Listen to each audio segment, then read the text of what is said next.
2015 dairy తిరిగేస్తే Baahubali, శ్రీమంతుడు లాంటి భారీ hits కనిపించొచ్చు. ఏడాదంతా ఈ సినిమాల గురించి అభిమానులు మాట్లాడుకుని ఉండొచ్చు. కానీ చిన్న సినిమాలు సాధించిన విజయాల్ని మర్చిపోకూడదు. చిన్న సినిమాలకు థియేటర్లు దొరకని పరిస్థితి నుంచి బయటపడి పెద్ద సినిమాలకు పోటీగా వసూళ్లు సాధించి సత్తా చాటుతున్నాయి. 2015లో అలాంటి సినిమాలు వచ్చాయి. కేవలం 3 కోట్లతో తెరకెక్కిన సినిమా చూపిస్తామావా ఏకంగా 10 కోట్లు సాధించి అందరి దృష్టిని ఆకర్షించింది. ఈ సినిమాతో రాజ్ తరుణ్ కమర్షియల్ హీరో అయిపోయాడు.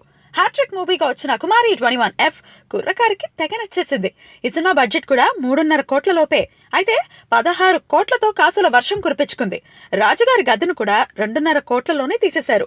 ఈ సినిమాకి 10 కోట్లకు పైనే వసూళ్లొచ్చాయి. ఇటీవల విడుదలైన భలే మంచి రోజు కూడా హిట్ టాక్ తో దూసుకెళ్లిపోతోంది. అన్నిటికంటే మించి భలే భలే మగాడిపై పెద్ద చిత్రాలకే షాక్నిచ్చింది. 6 కోట్లతో తీసిన ఈ సినిమా ఏకంగా 35 కోట్లు దక్కించుకుంది. ఓవర్సీస్ లో ఈ సినిమా 10 కోట్ల మైలురాయిని చేరుకుంది. రూపాయి పెట్టుబడి పెట్టిన వాళ్లకు 4 రూపాయలు మిగిల్చింది. చిన్న సినిమాల్లో భారీ లాభాలు తెచ్చిపెట్టిన భలే భలే మగాడి బాయ్ ఈ ఏడాది చిన్న సినిమాల్లో బిగ్గెస్ట్ బ్లాక్ బస్టర్ అని చెప్పొచ్చు. లాభాల శాతంతో పోలిస్తే బాహుబలినే మించిపోయింది సినిమా. మరి 2016లోనూ చిన్న సినిమా ఇలానే విజృంభిస్తుందేమో చూడాలి.